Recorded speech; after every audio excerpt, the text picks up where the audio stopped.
Okay तो hello students, तो start करते हुए आज की वीडियो। तो आज हमें टॉपिक क्या पढ़ना है, टॉपिक समझ लो पहले। Motion of a charge particle in presence of both electric and magnetic field. एक चार्ज पार्टिकल है, वो एक ऐसे रीजन में मोशन करेगा जहां पर इलेक्ट्रिक और मैग्नेटिक फील्ड दोनों प्रेजेंट होंगे। ठीक है। अब इसको ध्यान से देखो, इसको हम बोलते हैं लॉरेंज फोर्स। तो ये लॉरेंज फोर्स क्या है, एक सिंपल समझा रहा हूँ। एक मान लो चार्ज पार्टिकल है, वो एक ऐसे रीजन में मूव कर रहा है जहां इलेक्ट्रिक फील्ड और मैग्नेटिक फील्ड दोनों प्रेजेंट है। तो वो दोनों फोर्स एक्सपीरियंस करेगा, इलेक्ट्रिक फोर्स भी एक्सपीरियंस करेगा और मैग्नेटिक फोर्स भी एक्सपीरियंस करेगा। तो इलेक्ट्रिक फोर्स भी लगेगी, मैग्नेटिक फोर्स। जब हम इन दोनों फोर्स का वेक्टर सम करेंगे, यानी हमें नेट फोर्स मिलेगी, उस नेट फोर्स को हम क्या बोलते हैं, लॉरेंज फोर्स। ठीक है, तो देख लो इसकी definition. The total force experienced by a charged particle moving in a region where both electric and magnetic field are present is called Lorentz force। ठीक है, जैसे इसको मैं समझाता हूं, थोड़ा बेटर समझो। मान लेते हैं हमारे पास कोई चार्ज पार्टिकल है Q, ये v वेलोसिटी से मूव कर रहा है। ठीक, अब ये ऐसे रीजन में मूव कर रहा है जहां पर इलेक्ट्रिक फील्ड भी प्रेजेंट है और मैग्नेटिक फील्ड भी प्रेजेंट है। तो अब इस पे दोनों फोर्स लगेंगी, तो लॉरेंज फोर्स क्या हो जाएगी, इन दोनों फोर्सेस का सम। तो कौन कौन सी फोर्स लगेगी, F electric plus F magnetic, ये लगेगी। और इन दोनों फोर्स का वेक्टर सम करेंगे तो हमें लॉरेंज फोर्स मिल जाएगी। तो ये हमारी लॉरेंज फोर्स आ गई। इलेक्ट्रिक फोर्स कितनी लगती है, Q इंटू ई, और मैग्नेटिक फोर्स कितनी लगती है, Q V क्रॉस B, ये लग जाती है। तो net force will be Q E plus V cross B।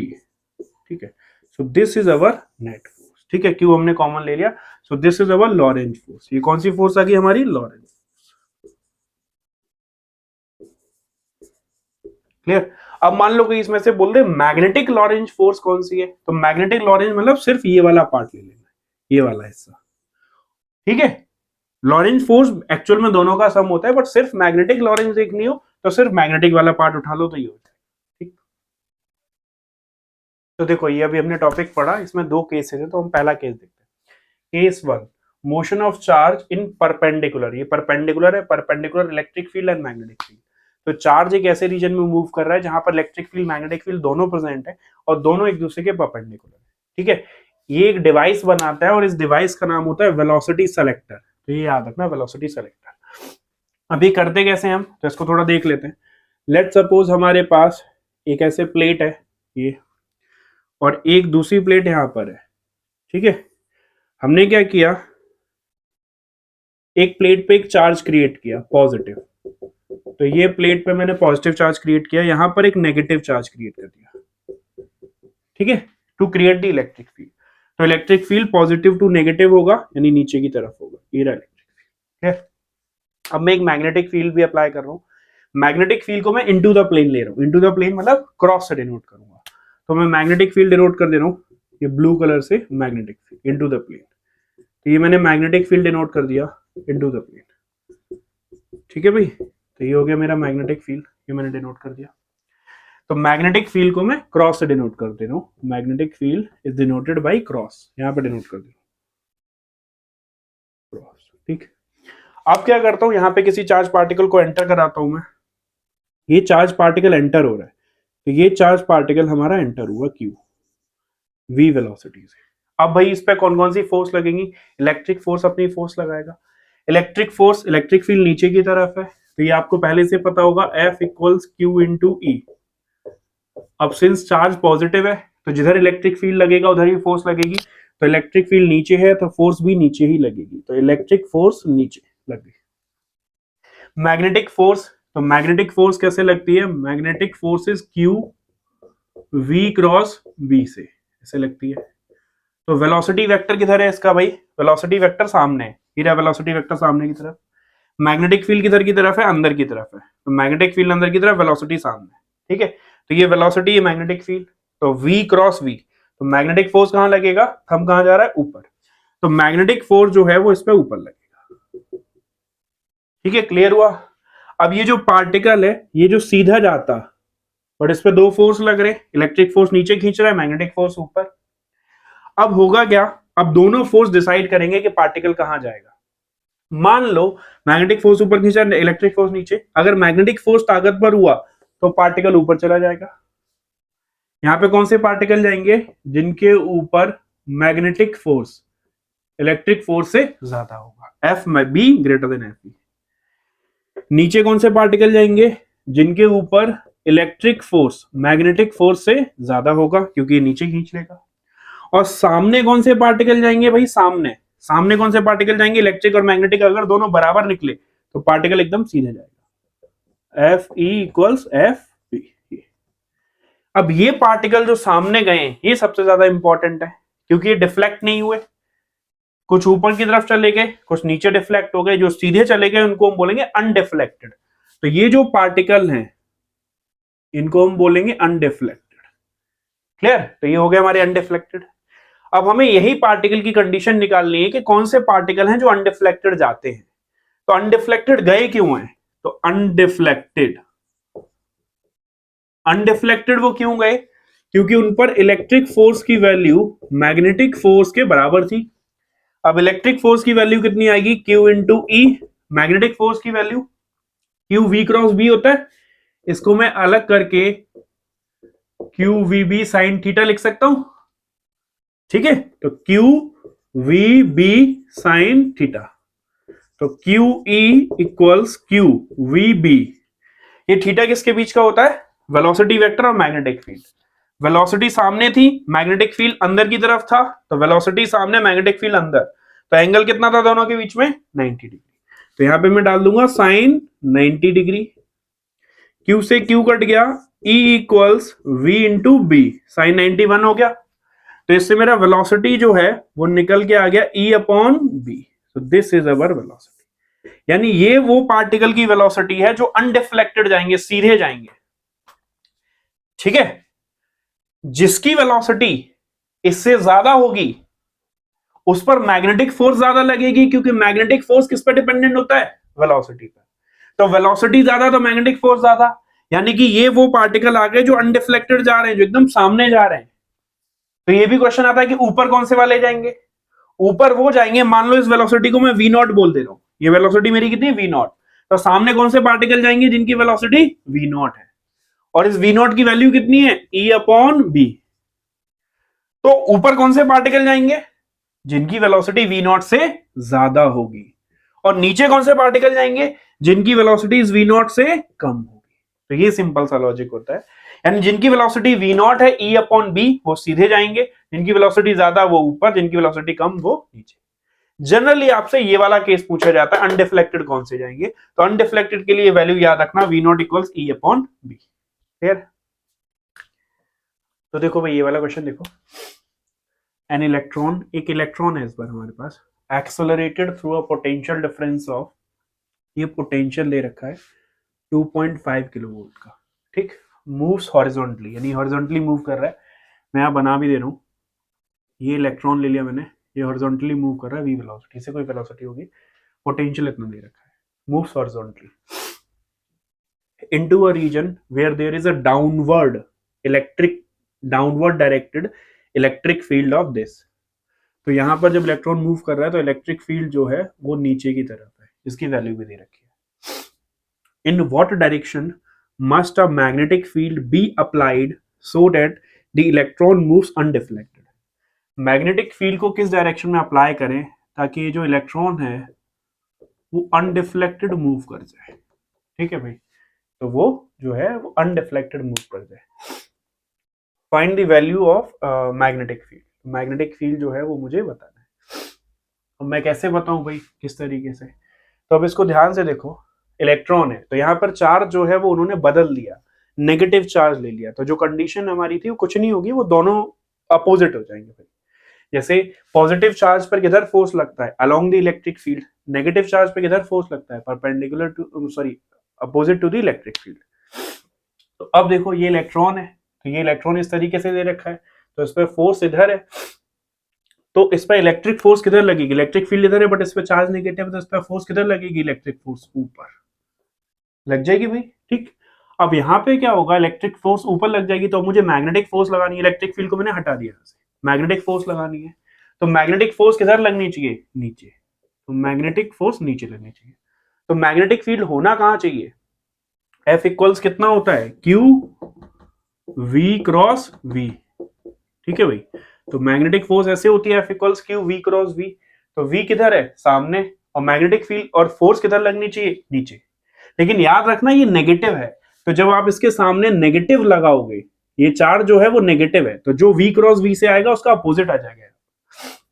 तो V इधर है, तो मैं किधर रखूं, फोर्स मुझे नीचे क्रिएट करनी है, वेलोसिटी है मेरी, तो V क्रॉस V, तो ऐसे मैग्नेटिक फील्ड बाहर की तरफ होनी चाहिए, ठीक है। देखो भाई ये वेलोसिटी, तो मैग्नेटिक फील्ड अगर बाहर की तरफ हुई तो V क्रॉस B, तो V क्रॉस B से फोर्स कहां लग रही है, नीचे। बट ये तो पॉजिटिव चार्ज के लिए है, तो जब मैं नीचे मानना हूं तो सिंस वो चार्ज नेगेटिव है तो फोर्स ऊपर आएगी, क्लियर। तो इसके लिए अब मैं फील्ड को इधर पीछे कर देता हूं, तो मैग्नेटिक फील्ड किधर होना चाहिए, इनटू द प्लेन।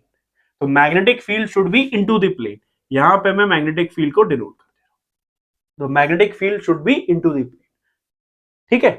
तो ये मुझे पता चल गया कि मैग्नेटिक फील्ड का डायरेक्शन जो आएगा वो आएगा इनटू द प्लेन, क्लियर। ये मेरे पास आ गया। अब मुझे मैग्नेटिक फील्ड की वैल्यू भी निकालनी है, find the value of the magnetic field. तो मैग्नेटिक फील्ड की वैल्यू मैं कैसे निकालूंगा, तो उसके पहले मुझे ये कंडीशन पता है कि V equals E upon B होता है, किसके लिए, अनडिफ्लेक्टेड के लिए। तो मुझे पहले वेलोसिटी तो निकालनी पड़ेगी। अब वेलोसिटी कैसे आएगी, इलेक्ट्रॉन दे रखा है और पोटेंशियल दे रखा है, तो एक फॉर्मूला होता है kinetic energy equals charge into potential. तो काइनेटिक एनर्जी को क्या लिखूंगा मैं, हाफ mv²। चार्ज कितना, इलेक्ट्रॉन पे कितना चार्ज होता है, 1.6 इंटू 10 की पावर -19। पोटेंशियल कितना दे रखा है, 2.5 इंटू 10 की पावर 3, ये दे रखा है। तो यहां मैं मास डाल दूंगा इलेक्ट्रॉन का, 9.1 इंटू 10 की पावर -31 इंटू v²। तो 1.6 इंटू 10 की पावर -19 इंटू 2.5 इंटू 10 की पावर 3। तो भाई इसको सॉल्व कर लो, मैंने इसको पहले से सॉल्व किया हुआ है। तो ये मेरी वैल्यू आ रही है 2.96 इंटू 10 की पावर 7 मीटर पर सेकेंड, ये तो ये मेरी स्पीड आ गई। मुझे निकालना क्या है, मैग्नेटिक फील्ड। तो मुझे पता है V equals E upon B होता है, तो इससे B कितना आ गया आपका, E अपॉन B। E कितना है मेरे पास, 2.5 किलो वोल्ट, यानी 2.5 इंटू 10 की पावर 3 डिवाइडेड बाई V, यानी 2.96 इंटू 10 की पावर 7। तो ये मेरा मैग्नेटिक फील्ड आ गया। मैग्नेटिक फील्ड की ऐसा यूनिट कितनी होती है, टेस्ला। तो ये मेरी वैल्यू क्लियर है भाई। एक और पार्ट है, what happens if the charge is proton. अब अगर मान लो प्रोटॉन हो गया, तो ये इलेक्ट्रॉन हटा के यहाँ प्रोटॉन मानो, तो सारी चीजें जो है पलट जाएंगी भाई। इस पर अब इलेक्ट्रिक फोर्स कहाँ लगेगा, नीचे की तरफ, नीचे की तरफ लगेगा ना इलेक्ट्रिक फोर्स। तो इस पर मैग्नेटिक फोर्स मुझे कहाँ लगाना पड़ेगा, ऊपर की तरफ। तो यानी जो मैग्नेटिक फील्ड अभी अंदर की तरफ आया था वो किधर हो जाएगा, आउटवर्ड हो जाएगा। ये इलेक्ट्रो प्रोटॉन के लिए बता रहा हूं, तो ये हो जाएगा out of the plane, out of the plane. ये भाई इसको याद रखना, आउट ऑफ द प्लेन। तो यानी प्रोटॉन के लिए जो वैल्यू है वो सेम रहेगी, क्योंकि थोड़ी सी चीजें और बदलेंगी। यहाँ जो मास है वो भी प्रोटॉन के लिए जो है वो चेंज हो जाएगा, कि मास जो की जो वैल्यू है, जैसे मास हमने डाला है 9.1 इंटू 10 की पावर -31 इलेक्ट्रॉन की, प्रोटॉन के लिए आप उसकी एक्चुअल वैल्यू डालोगे, यानी 1.67। प्रोटॉन के मास की वैल्यू डालना 1.6 इंटू 10 की पावर -27। तो कुछ और वैल्यू आएगी V की, मैं कुछ भी वैल्यू मान लेता हूं V0। तो यहां पर फिर V0 जाएगा, बट डायरेक्शन क्या हो जाएगा भाई, आउट ऑफ द प्लेन। तो ये याद है, ठीक है। तो देखो भाई ये वाला केस देखो, case 2, electric and magnetic field along same direction. तो इलेक्ट्रिक और magnetic field along same direction होगा। तो ये केस लिखा है V equals V0 I cap. मान लो ये पार्टिकल कोई ऐसे जा रहा है I कैप, इलेक्ट्रिक फील्ड जो है y एक्सिस की तरफ है E0, और मैग्नेटिक फील्ड भी y एक्सिस की तरफ है, ठीक। अब इसको थोड़ा समझो, ये इसकी इनिशियल वेलोसिटी है V0 I कैप। अब होगा क्या, तो इसको ध्यान से समझना। पहले भाई इलेक्ट्रिक फील्ड क्या करेगा, इलेक्ट्रिक फील्ड फोर्स लगाएगा F equals Q into T. तो पहले मैं इलेक्ट्रिक फील्ड का कंट्रीब्यूशन देख रहा हूँ, फिर मैं मैग्नेटिक फील्ड का कंट्रीब्यूशन बताऊंगा। तो electric field F equals Q into E, ठीक है। तो इलेक्ट्रिक फील्ड y एक्सिस में है, तो इलेक्ट्रिक फील्ड y एक्सिस में ही मोशन कराएगा। तो इलेक्ट्रिक फील्ड y एक्सिस में है तो y एक्सिस में ही मोशन कराएगा। तो यानी कि ये इसको एक्सेलरेट कर देगा, यानी m equals a Q into E Y. तो एक्सेलेरेशन हो जाएगा इसका वाई एक्सिस में, जो कि कितना आ जाएगा क्यू ई अपॉन एम। तो यानी वाई एक्सिस में इसकी स्पीड बढ़ती रहेगी, ये हो गया। तो यानी it will move along the Y axis move करेगा। Magnetic field F equals Q we cross V, ठीक है भाई। तो वेलोसिटी आई कैप की तरफ है, मैग्नेटिक फील्ड जे कैप की तरफ है। तो जब आप देखोगे तो आई क्रॉस जे करोगे तो के आ जाएगा, ठीक है। तो यानी कि ये इसको सर्कल मोशन में घुमाएगा। क्यों सर्कल में घुमाएगा? क्योंकि भाई वेलोसिटी और मैग्नेटिक फील्ड परपेंडिकुलर है, तो it will rotate in circular motion, in circular motion. और किस प्लेन में ये इसको रोटेट करेगा? एक्स जेड प्लेन में। किस प्लेन में भाई? एक्स जेड प्लेन में। अब देखो ये एक्स जेड प्लेन में घुमा रहा है, तो एक्स जेड प्लेन ऐसा हो गया, और ये इसको वाई एक्सिस में बढ़ा रहा है, वाई एक्सिस ऊपर की तरफ है। तो पार्टिकल जो है ना वो ऐसे ऐसे ऐसे ऐसे बढ़ेगा, ऐसे। अब एक चीज ध्यान देना, शुरुआत में पिच उसकी कम होगी, फिर पिच उसकी थोड़ी बढ़ जाएगी, और फिर पिच और ज्यादा बढ़ जाएगी। क्यों बढ़ जाएगी ऐसी? क्योंकि वाई एक्सिस में उसकी वेलोसिटी बढ़ रही है। तो particle will have a helical motion, ऐसे helical motion with increasing pitch. और जो हेलिकल मोशन है उसकी एक्सिस कौन सी एक्सिस हो जाएगी? Y axis. The particle will move along y axis having a helical motion, ठीक है, विद इंक्रीजिंग पिच। पिच जो है वो धीमे धीमे बढ़ेगी, पहले कम होगी फिर ज्यादा होगी फिर और, ठीक है। तो ये याद रखना, the particle will move along y axis with helical motion and the pitch will be increasing. तो देखो ये वाला क्वेश्चन देखो, a particle starts from origin at t equal to zero. एक पार्टिकल कोई ओरिजिन से स्टार्ट कर रहा है टी इक्वल टू जीरो पर, मास इतना गिवन है, चार्ज इतना गिवन है, वेलोसिटी उसकी इतनी है, वेलोसिटी आई कैप की तरफ है, इलेक्ट्रिक फील्ड इतना गिवन है, मैग्नेटिक फील्ड इतना गिवन है, इलेक्ट्रिक फील्ड जेड एक्सिस की तरफ है, मैग्नेटिक फील्ड वाई एक्सिस की तरफ है। Find the location of the particle at t equal to this, ठीक है। तो पार्टिकल सिंस ऐसे रीजन में जा रहा है जहां इलेक्ट्रिक फोर्स और मैग्नेटिक फोर्स दोनों है, और दोनों ही एक दूसरे के परपेंडिकुलर है, इलेक्ट्रिक फील्ड जेड एक्सिस में, मैग्नेटिक फील्ड वाई एक्सिस में, और पार्टिकल की वेलोसिटी आई है, ठीक है। तो अगर हम उस तरीके से देखें तो अगर मैं पार्टिकल को इस तरीके से देखूं, ये x axis y axis z axis बना लेता हूं मैं, ये मेरा पार्टिकल है क्यू, पार्टिकल इधर जा रहा है, ठीक है। तो इलेक्ट्रिक फील्ड किधर की तरफ गिवन है? जेड एक्सिस की तरफ। तो इलेक्ट्रिक फील्ड जेड एक्सिस की तरफ है, तो बाहर की तरफ फोर्स लग रही होगी, बाहर की तरफ फोर्स लगा दी मैंने। मैग्नेटिक फील्ड जो है वो वाई एक्सिस की तरफ है, तो मैग्नेटिक फील्ड वाई एक्सिस की तरफ है, ये रहा मैग्नेटिक फील्ड वाई एक्सिस की तरफ, वेलोसिटी इधर की तरफ है। तो मैं इलेक्ट्रिक और मैग्नेटिक दोनों फोर्स निकालता हूँ, एफ इलेक्ट्रिक, तो एफ इलेक्ट्रिक निकाल लेता हूँ, फिर F magnetic. F electric is equal to Q into E.